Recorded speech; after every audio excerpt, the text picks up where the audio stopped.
Beyond the Wall of Sleep by H.P. Lovecraft.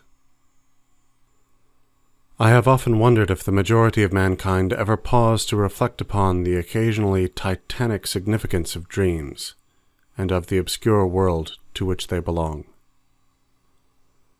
Whilst the greater number of our nocturnal visions are perhaps no more than faint and fantastic reflections of our waking experiences, Freud, to the contrary, with his puerile symbolism, there are still a certain remainder whose immundane and ethereal character permit of no ordinary interpretation, and whose vaguely exciting and disquieting effect suggests possible minute glimpses into a sphere of mental existence no less important than physical life, yet separated from that life by an all but impassable barrier.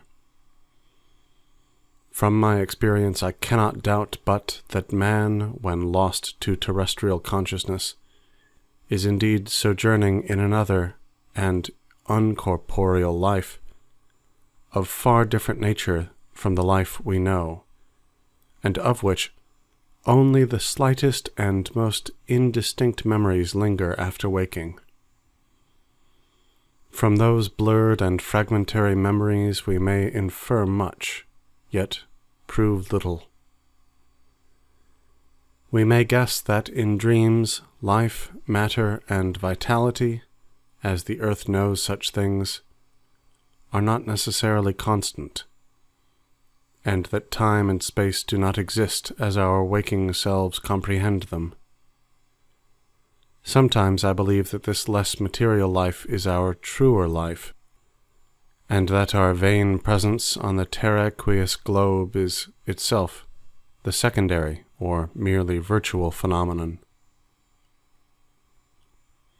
It was from a youthful reverie filled with speculations of this sort that I arose one afternoon in the winter of 1900 and 1901, when to the state psychopathic institution in which I served as an intern was brought the man whose case has ever since haunted me so unceasingly.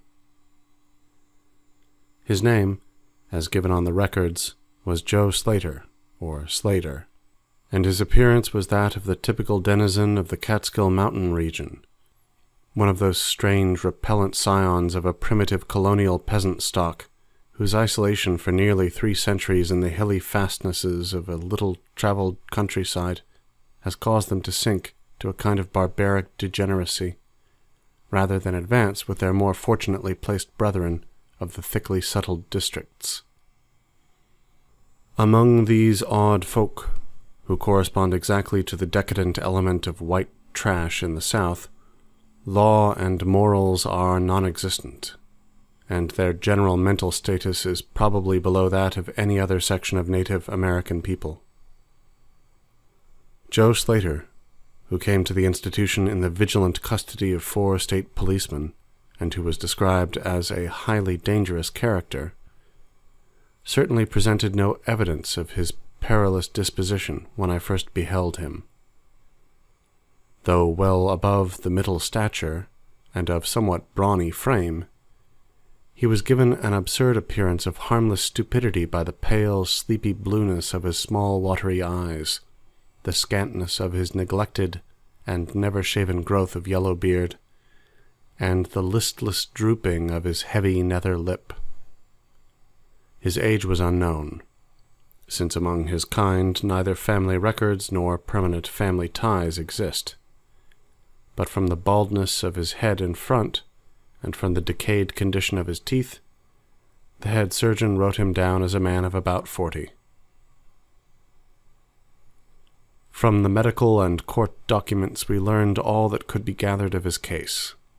This man, a vagabond, hunter, and trapper, had always been strange in the eyes of his primitive associates. He had habitually slept at night beyond the ordinary time, and upon waking would often talk of unknown things in a manner so bizarre as to inspire fear even in the hearts of an unimaginative populace. Not that his form of language was at all unusual, for he never spoke save in the debased patois of his environment, but the tone and tenor of his utterances were of such mysterious wildness that none might listen without apprehension. He himself was generally as terrified and baffled as his auditors, and within an hour after awakening would forget all that he had said, or at least all that had caused him to say what he did, relapsing into a bovine, half-amiable normality like that of the other hill-dwellers. As Slater grew older, it appeared, his matutinal aberrations had gradually increased in frequency and violence, till about a month before his arrival at the institution had occurred the shocking tragedy which caused his arrest by the authorities.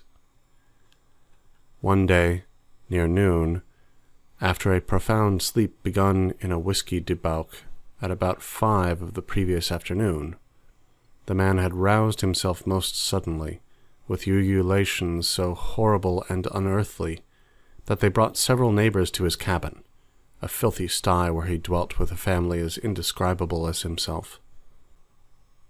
Rushing out into the snow, he had flung his arms aloft and commenced a series of leaps directly upward in the air, the while shouting his determination to reach some, quote, big cabin with brightness in the roof and walls and floor, and the loud, queer music far away, unquote.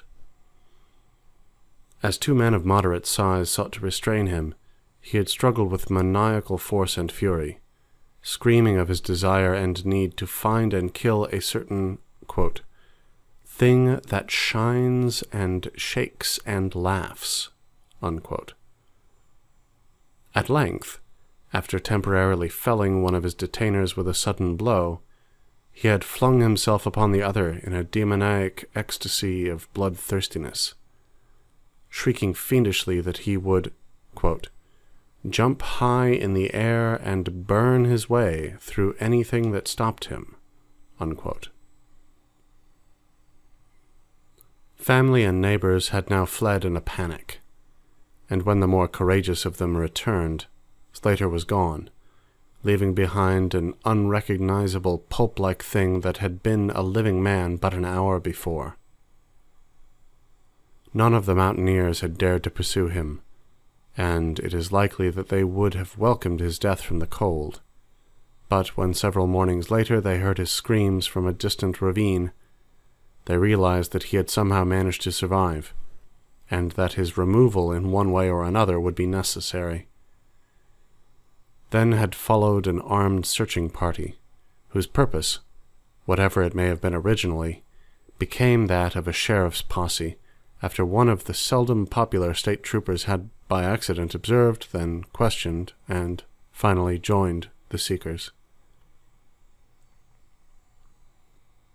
On the 3rd day, Slater was found unconscious in the hollow of a tree and taken to the nearest jail, where alienists from Albany examined him as soon as his senses returned.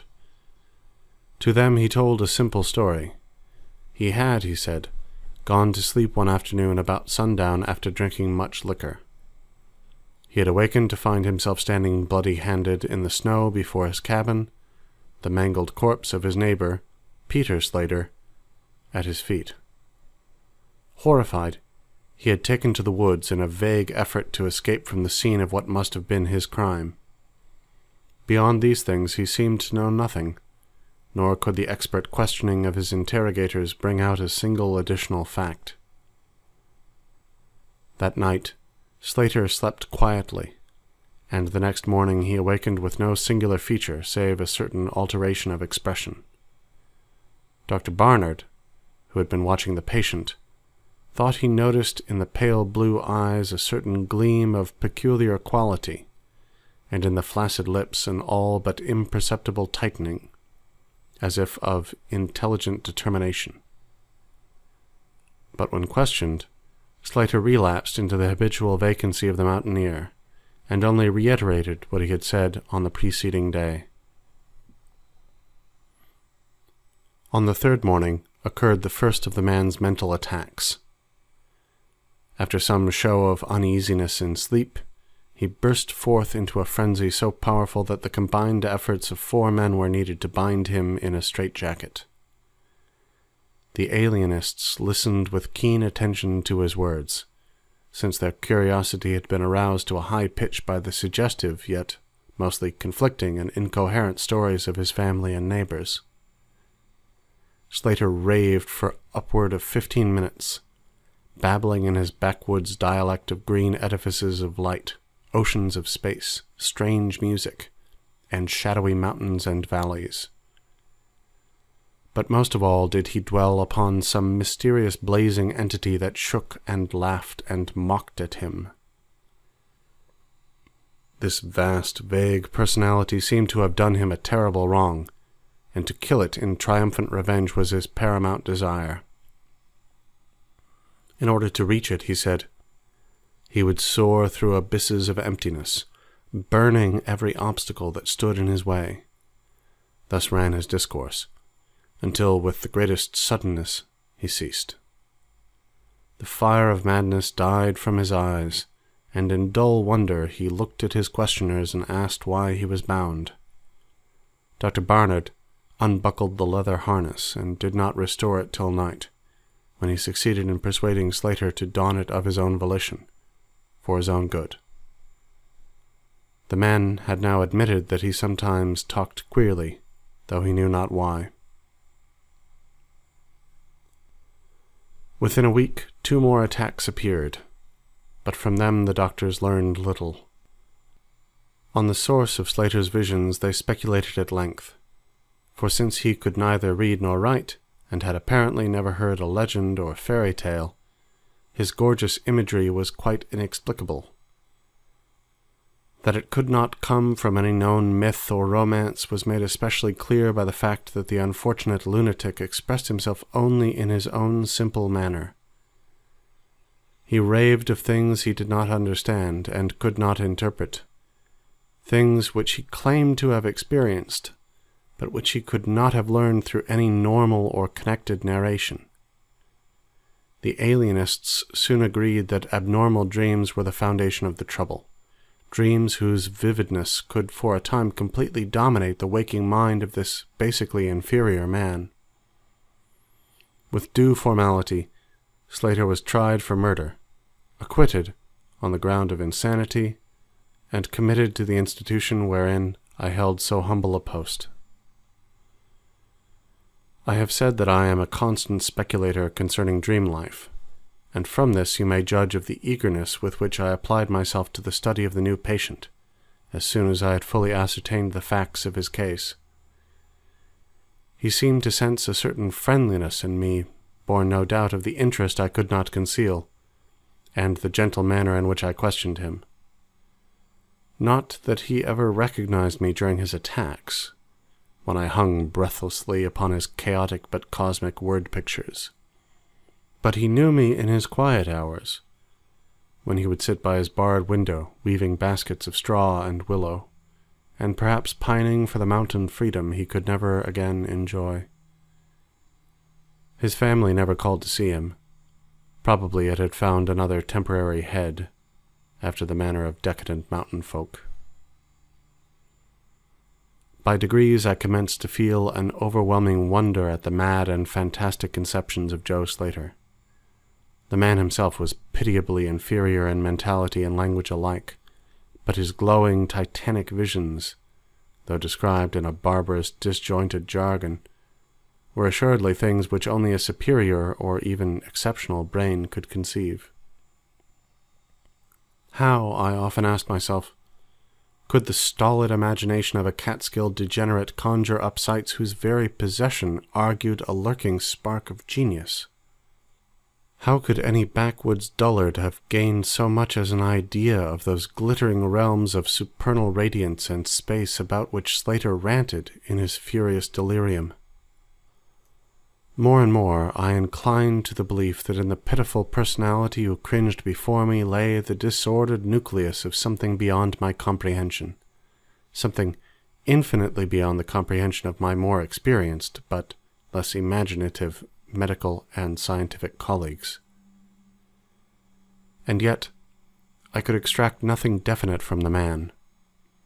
The sum of all my investigation was that, in a kind of semi-corporeal dream life, Slater wandered or floated through resplendent and prodigious valleys, mountains, gardens, cities, and palaces of light, in a region unbounded and unknown to man. That there he was no peasant or degenerate, but a creature of importance and vivid life, moving proudly and dominantly, and checked only by a certain deadly enemy, who seemed to be a being of visible yet ethereal structure, and who did not appear to be of human shape, since Slater never referred to it as a man, or as aught save a thing. This thing had done Slater some hideous but unnamed wrong, which the maniac, if maniac he were, yearned to avenge. From the manner in which Slater alluded to their dealings, I judged that he and the luminous thing had met on equal terms, that in his dream existence the man was himself a luminous thing of the same race as his enemy. This impression was sustained by his frequent references to flying through space and burning all that impeded his progress. Yet these conceptions were formulated in rustic words wholly inadequate to convey them, a circumstance which drove me to the conclusion that, if a dream world indeed existed, oral language was not its medium for the transmission of thought. Could it be that the dream soul inhabiting this inferior body was desperately struggling to speak things which the simple and halting tongue of dullness could not utter?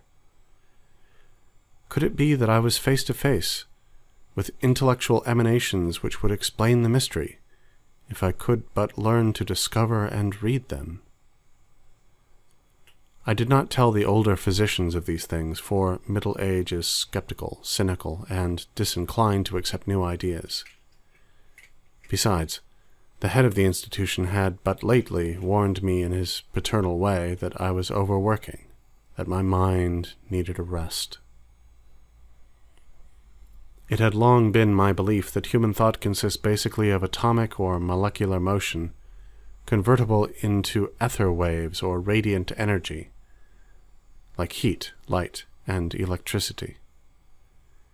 This belief had early led me to contemplate the possibility of telepathy, or mental communication by means of suitable apparatus, and I had in my college days prepared a set of transmitting and receiving instruments somewhat similar to the cumbrous devices employed in wireless telegraphy at that crude pre-radio period. These I had tested with a fellow student, but, achieving no result, had soon packed them away with other scientific odds and ends for possible future use. Now, in my intense desire to probe into the dream life of Joe Slater, I sought these instruments again, and spent several days in repairing them for action. When they were complete once more, I missed no opportunity for their trial. At each outbreak of Slater's violence, I would fit the transmitter to his forehead and the receiver to my own, constantly making delicate adjustments for various hypothetical wavelengths of intellectual energy. I had but little notion of how the thought impressions would, if successfully conveyed, arouse an intelligent response in my brain, but I felt certain that I could detect and interpret them.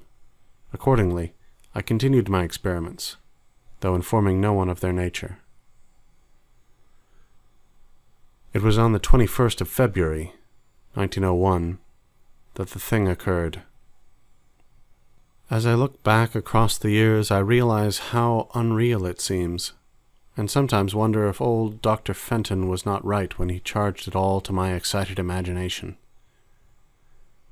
I recall that he listened with great kindness and patience when I told him, but afterward gave me a nerve powder and arranged for the half-year's vacation on which I departed the next week.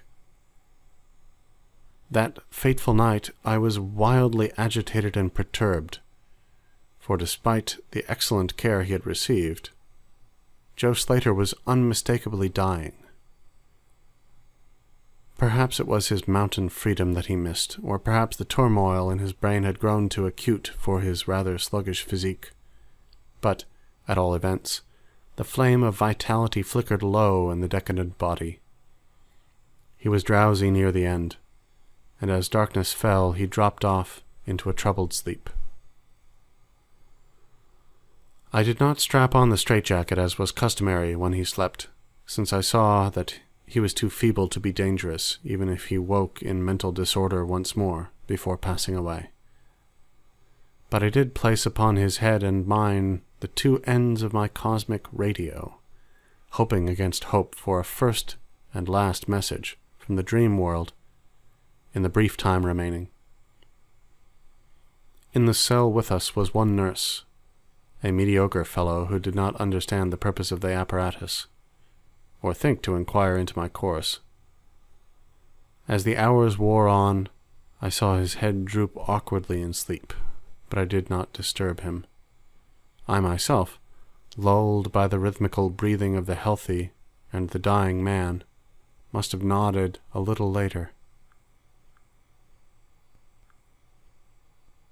The sound of weird lyric melody was what aroused me.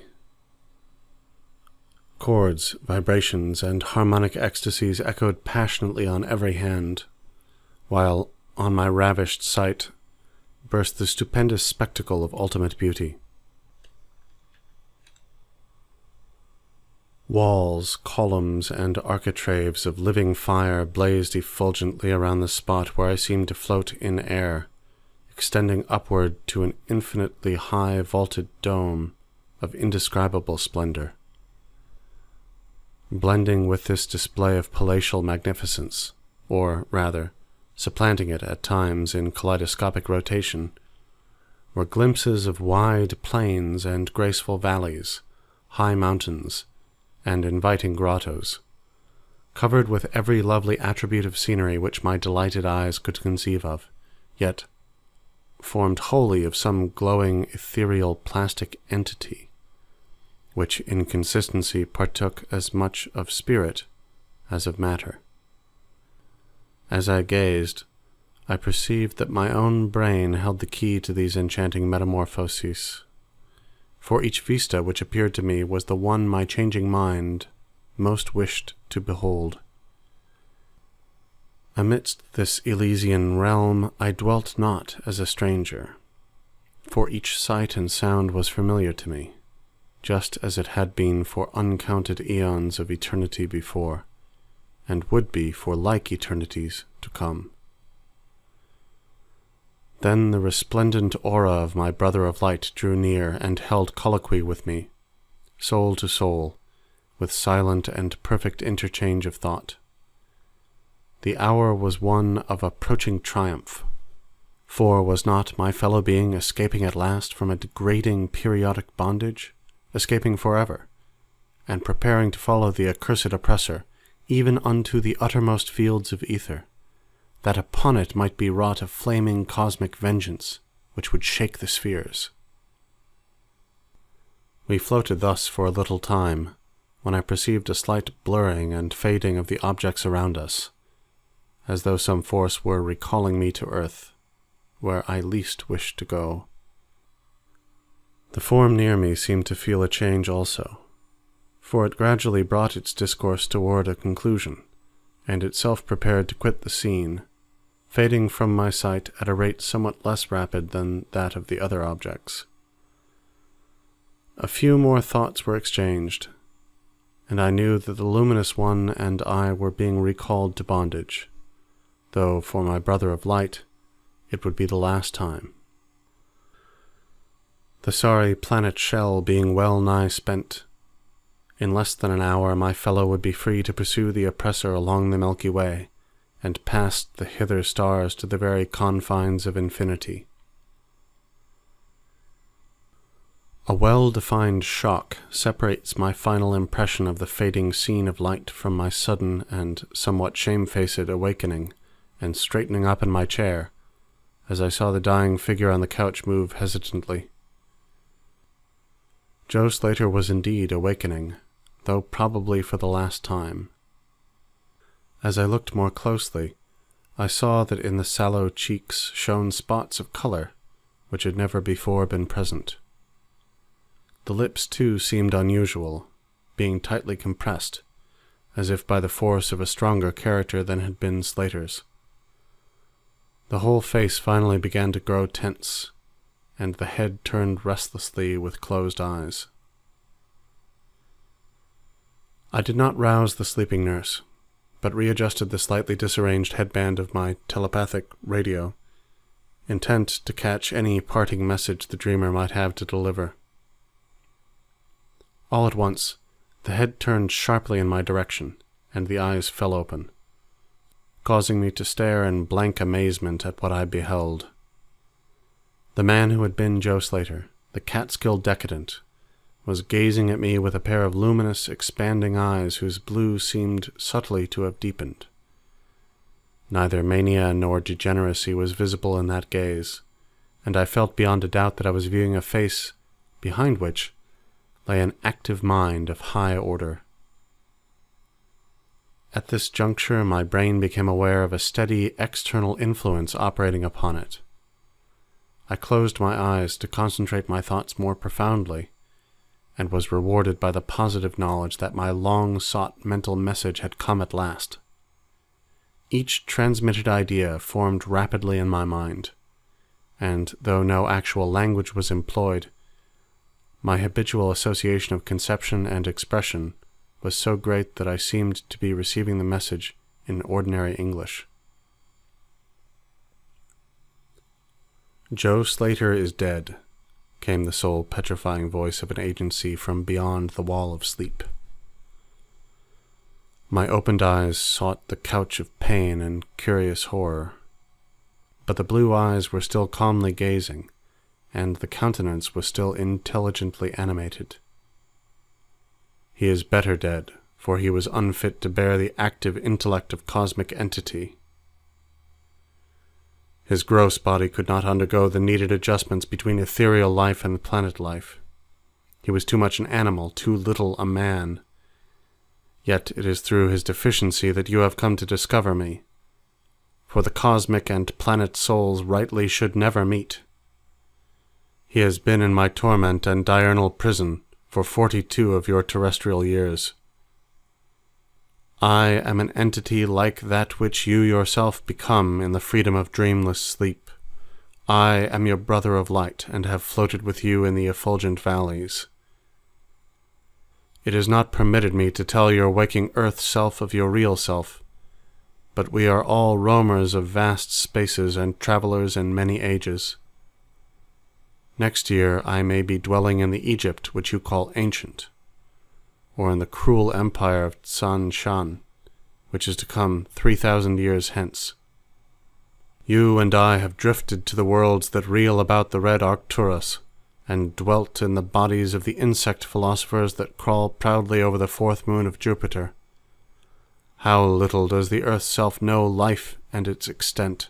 How little indeed ought it to know for its own tranquillity! Of the oppressor I cannot speak. You on earth have unwittingly felt its distant presence. You who, without knowing, idly gave the blinking beacon the name of Algol, the demon star. It is to meet and conquer the oppressor that I have vainly striven for eons, held back by bodily encumbrances. Tonight I go as a nemesis, bearing just and blazingly cataclysmic vengeance. Watch me in the sky, close to the demon star. I cannot speak longer, for the body of Joe Slater grows cold and rigid, and the coarse brains are ceasing to vibrate as I wish.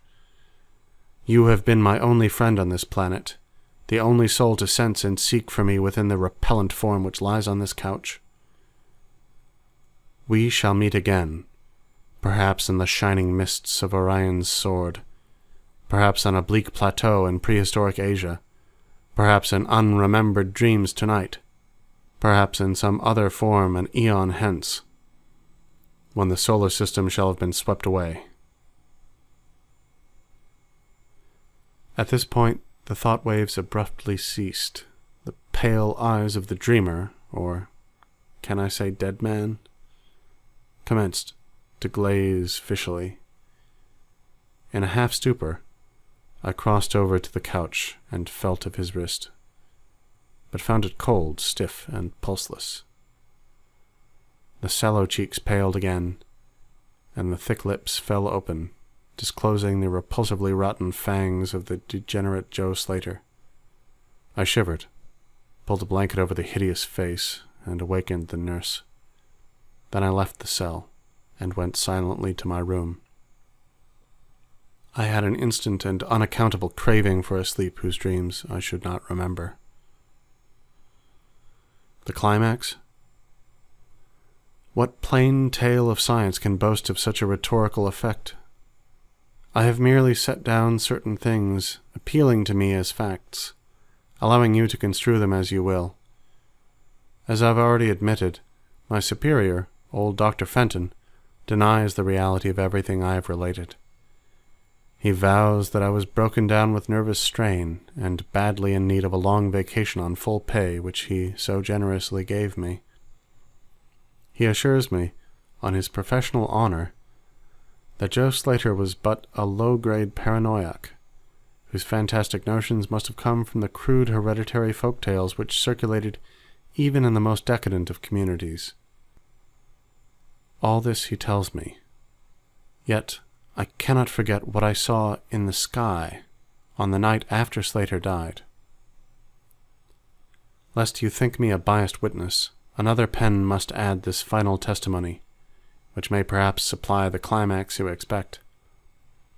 I will quote the following account of the star Nova Persei verbatim, from the pages of that eminent astronomical authority, Professor Garrett P. Serviss. Quote, on February 22nd, 1901, a marvelous new star was discovered by Dr. Anderson of Edinburgh, not very far from Algol. No star had been visible at that point before. Within 24 hours, the stranger had become so bright that it outshone Capella.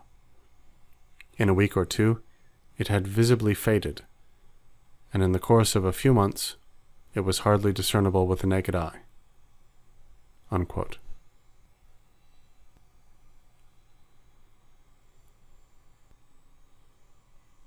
End Beyond the Wall of Sleep by H.P. Lovecraft.